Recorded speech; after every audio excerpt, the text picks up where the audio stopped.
In 1992, I was 12 years old, and I had the opportunity to speak to the United Nations plenary session of the Earth Summit in Rio de Janeiro. I remember that moment very clearly. I think it's burned into my memory. I remember just such a clear sense of purpose. I knew exactly why I was there. I knew exactly what I had to say, and I knew that I could talk directly to them. I knew what I was there to do. Coming up here today, I have no hidden agenda. I am fighting for my future. If you look at the video, you can tell how focused everyone was. People were really moved. Even, the security guards were really paying attention. So it was amazing. Losing my future is not like losing an election or a few points on the stock market. I am here to speak for all generations to come. In my life, I have dreamt of seeing the great herds of wild animals, jungles and rainforests full of birds and butterflies. But now I wonder if they will even exist for my children to see. Did you have to worry of these things when you were my age? In this last spike of media attention that I've received, I have constantly been compared and asked to reflect on Greta Thunberg, which is a huge honor for me. I think she's just this incredible young warrior.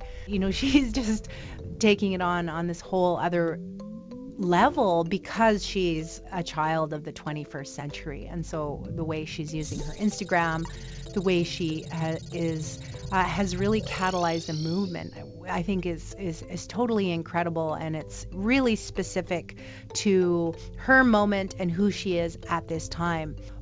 But I also, really always am taken aback because there have been so many youth activists before me, after me, before Greta, and who will continue to come up. Young people are always the people calling for social revolution historically. Adults have been beaten down, and we know that actually if we wanted to create change, we'd have to do this, that, and the other.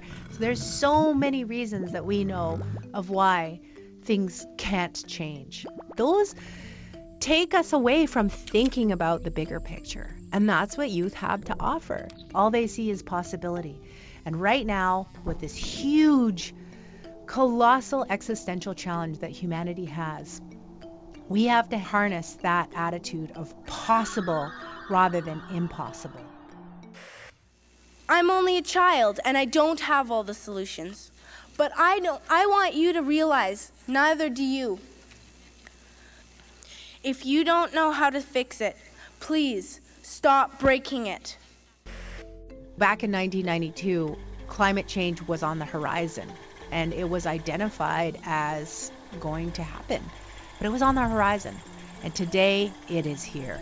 Climate change, I think, is the most quintessential example of intergenerational crime or intergenerational injustice that we have. If we don't end pumping tons of carbon into the atmosphere, we will have in a very short order a planet that is not habitable or not habitable to comfortable human life. So we have to essentially, everyone, all hands on deck, focus on how we can, in our own sphere of influence, in our own skill set, in our own industry, we have to become experts for how to get off carbon.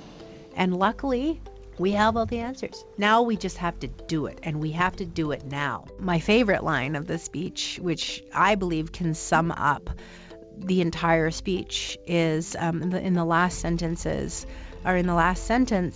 which is simply, I challenge you, please make your actions reflect your words. Thank you. I ask you to make your actions reflect your words.